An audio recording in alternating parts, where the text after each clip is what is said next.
Pois se alguém está em Cristo, nova criatura é. As coisas velhas se passaram, eis que tudo se fez novo. Queridos irmãos, irmãs, amigos e amigas, a paz do Senhor, tudo bem com você, família, tudo bem? Espero que sim. Hoje, mais uma vez, o nosso devocional diário da AD Holinés. Hoje é dia 14 de março de 2025 e o tema de hoje é jogo da mudança.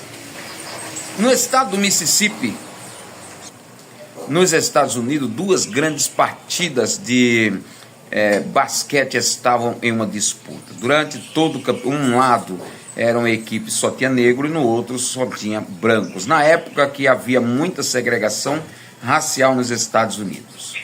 Durante toda a temporada, aquela equipe de jogadores negros, eles sofreram grandes represálias. Eles eram recebidos com pipocas sendo atiradas, latas sendo atiradas, gelos sendo atirados nele e por vaias. Durante toda a temporada, inclusive naquele jogo decisivo entre essas duas partidas.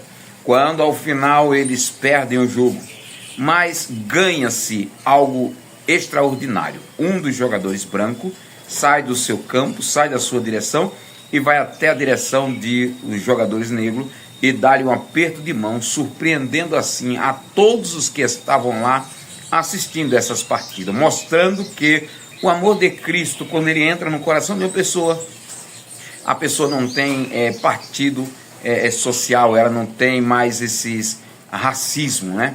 Então, aquilo foi o que aconteceu, porque o amor de Cristo, radiado em nossos corações, a gente quebra todos esses preconceitos. Assim também Jesus fez quando ele chegou lá no Poço de Jacó, em Samaria, quando ele quebra também o preconceito racial e ele começa conversando com uma mulher chamada samaritana na Bíblia. Então aí, meu irmão, minha irmã, se você tem o amor de Cristo em seu coração, você não pode mais ter esse segregacionismo, você não pode mais ser uma pessoa que tem esses problemas racial, seja ele por cor, preconceito racial, né, por cor, seja preconceito racial pelo nível de escolaridade, pelo nível de dinheiro e daí por diante, né? Porque existem muitos tipos de segregação racial. Mas muito bem, vamos lá para Deuteronômio capítulo número 23. Deuteronômio 23, eu já começo com uma palavra bem interessante, né? Diz assim, ó: se os testículos de um homem ou o seu membro viril vierem a ser amputados, eles não podem servir na casa do Senhor, eles não podem entrar lá, eles não podem adorar. Aí diz assim, ó, alguém que nasceu de uma relação ilícita não pode também entrar nas assembleias, até a 10ª geração. Os moabitas e os amonitas também não poderão entrar no templo do Senhor até a 10ª também geração. Aí o texto bíblico diz assim, olha, vocês não podem ajudar nem os amonitas nem os moabitas, porque eles perseguiram vocês, eles atrapalharam vocês através de Balaão. Irmãos, a história de Balaão é muito séria. Olha, começa no livro de Número, termina lá no livro de Apocalipse. Irmão, não seja um perseguidor da obra de Deus. Não seja alguém que vai colocar empecilho na obra de Deus ou na vida de alguma pessoa que serve a Deus. Tenha cuidado para não se tornar um Balaão da vida. E Deus não se esquece, tá? Deus não se esquece. A Bíblia diz que Ele perdoa os nossos pecados, joga os nossos pecados lá no mar do esquecimento, só que Deus não tem amnésia.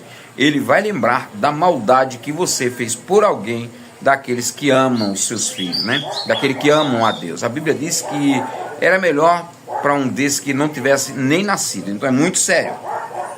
A Bíblia fala aqui de asilo político, né? Olha, se alguém fugitivo vier por meio de vocês querendo acolhimentos, acolham. Vocês não vão tratar ele como escravo, vão tratar ele como livre, né? Cuidem bem deles. É o texto bíblico que diz aí, Deuteronômio 23. Aí, finalizando esse capítulo, diz assim, olha, não haverá prostituto entre vocês, nem prostituta, nem homem nem mulher que se prostitua. E outra coisa, não aceitem ofertas, né, no templo de prostituição, desses dinheiros ilícitos. É o que a Bíblia diz aí, finalizando este capítulo de número 23. E eu achei interessante, o nosso Deus é um Deus de higiene, um Deus santo e higiene. Olha o que Moisés disse. Ele escreve, diz assim: olha, quando vocês estiverem numa guerra, os soldados têm que levar uma pá. Quando der a necessidade de fazer o número 2, vocês devem ir fora do acampamento, cavem um buraco, façam lá e enterrem, porque o nosso Deus é um Deus santo e passeia no meio de vocês, no meio do acampamento para dar vitória. E possa ser que nessa andada de Deus aí, nessa andança de Deus, ele possa encontrar coisas indecentes, aí ele não vai abençoar vocês, né? Mostrando aí que a gente tem que ter esse nosso higiene também. Finalizando esse capítulo, diz que vocês não é obrigado a votar, mas se votar, cumpra o voto, porque não foi você que fez esse voto. Então, se você fez o voto, você tem que cumprir, e cumprir rápido. Agora para o capítulo número 24. No capítulo número 24 diz assim: ó, se um homem casar com uma mulher e ver naquela mulher uma coisa feia, ele pode dar uma carta de divórcio, na época de Moisés, né, claro, né, e manda embora. Se aquela mulher casar com outro homem, e esse outro homem vê uma coisa nela também que não se agradou, e separar dela, o primeiro marido não poderá voltar para ela, porque isso é abominação. O homem que recém-casado não poderá entrar na guerra, porque ele tem que ficar em casa alegrando ou trazendo alegria à sua esposa. Uma pergunta aqui, entendeu, né? Aqueles que recém-casados não poderá ir para a guerra, porque eles têm que trazer alegria à sua esposa. Faz quanto tempo que você não alegra a tua esposa? Está na hora de parar um pouco e saber o que é essa alegria aí, tá? Tá certo? Quando vocês emprestarem alguém, vocês não podem pegar a pedra de mó deles, né? Porque ali é o pão deles que ele vai moer naquela pedra de mó. Então vocês não podem. Olha, se alguém trabalhar para vocês e eles recebem por dia, pague ao final do dia o salário deles, porque se eles clamarem ao Senhor, o Senhor vai ouvir eles e vai cobrar de vocês. Então, se ele trabalha por dia, pague o dia dele no dia certo. Se ele trabalha por semana, pague no final da semana certa. Se trabalha por mês, ou seja, não atrase o salário daquele que você contratou para trabalhar para você. Capítulo 25 diz assim: olha, se dois homens estiverem brigando e essa briga aí vai até o juiz vai dizer que quem estava errado, e aquele que está errado, ele vai ser açoitado. Vão açoitá-lo publicamente, vai mandar ele deitar no chão e vai dar alguns açoites. O juiz que ia determinar quantos açoites, só que não poderia ultrapassar de 40 açoites. Aí diz assim: se um homem também brigasse com outro, e no meio dessa briga a mulher de um deles entrasse no meio para apartar a briga e pegasse no testículo de um, a Bíblia diz que a mão dela deveria ser cortada. Eita, então não briga, viu? Não brigue. Aí a Bíblia diz aí, o outro texto aqui, no livro de Deuteronômio, capítulo número 25. Se um homem casar com a mulher e esse homem vir a morrer, ele tem irmão? Tem. Então aquele irmão deverá casar com a mulher para levantar descendente ao seu irmão. O primeiro filho deverá ter o nome do seu próprio irmão. Porém, se um homem dissesse: eu não vou casar com ela, não tem problema. Aí a Bíblia diz que aquela viúva chegava até o seu cunhado, tirava as sandálias dos pés dele, cuspia na cara dele, cuspia no rosto e dizia para ele: é assim que deve ser tratado um homem que não quer trazer descendência ao seu irmão. E a Bíblia diz que a partir daquele dia, a casa daquele moço seria chamada a casa do descalçado. Descalçado é aquele que não tem calçado, aquele que não tem sapato, aquele que não tem a bênção de Deus. Essa era a verdade. Aí vamos finalizando aí. Aí diz assim: olha, no mercado comercial vocês não podem ter dois pesos e duas medidas. Tem que ter o mesmo peso, a mesma medida, tratar todos do mesmo jeito. Aí finalizando aí, no livro de Marcos, capítulo número 14, versículo 1 ao 20. Chegada a Páscoa, os mestres da lei, os fariseus estavam querendo prender Jesus, mas tinham medo porque era Páscoa, então eles não sabiam como fazer.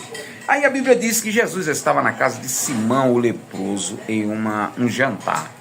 E durante aquele jantar, o almoço, a Bíblia diz que chega lá uma mulher com um vidro, um frasco de alabastro, derrama aquele perfume na cabeça de Jesus e seca os pés de Jesus com os seus cabelos. Alguém começa a recriminar aquela mulher e Jesus diz: não façam isso.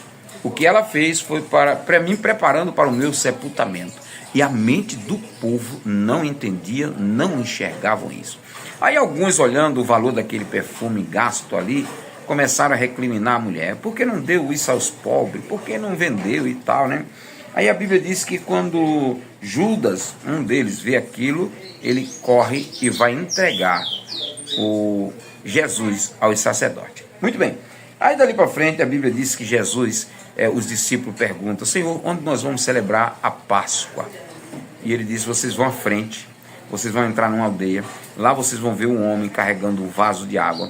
Pergunte a ele onde é que o meu Senhor vai celebrar a Páscoa. E ele vai lhe mostrar uma casa, né, em cima no térreo, né, em cima no primeiro andar, toda mobiliada. É lá que nós vamos celebrar a Páscoa. E eles vão, encontram esse homem mostra o local, eles preparam, e mais tarde Jesus está lá celebrando a Páscoa juntamente com seus discípulos. Naquela Páscoa, a última Páscoa que ele celebra aqui, a Bíblia diz que Jesus, na mesa sentado com eles, disse: onde vós há de me trair? E grande tristeza entrou no coração dos discípulos, e um perguntava: sou eu? Sou eu? Sou eu? Sou eu? E ele disse: é aquele que molha comigo um pedaço. E termina aí. Ainda não foi revelado que Judas iria trair. Nos próximos versos nós encontraremos isso. Mas vamos terminar por aqui. Um grande abraço. É por isso que o tema de hoje se chama... vamos pegar o tema aqui de novo. O jogo da virada. Ou o jogo da mudança. Olha só. Desde o início até o fim. O jogo da mudança na vida dos homens que não quiserem casar com mulher. O jogo da mudança na vida do povo de Israel. O jogo da mudança aqui na vida de Judas. E você, está preparado para a mudança? Está preparado para ter o encontro com o Senhor? Olha, alguém diz que nunca é tarde para recomeçar. Eu já digo sempre diferente. Um momento pode ser muito tarde. Uma hora vai ser tarde demais. Então, entregue-se a Cristo enquanto pode. Um grande abraço, Deus abençoe. Amanhã temos mais.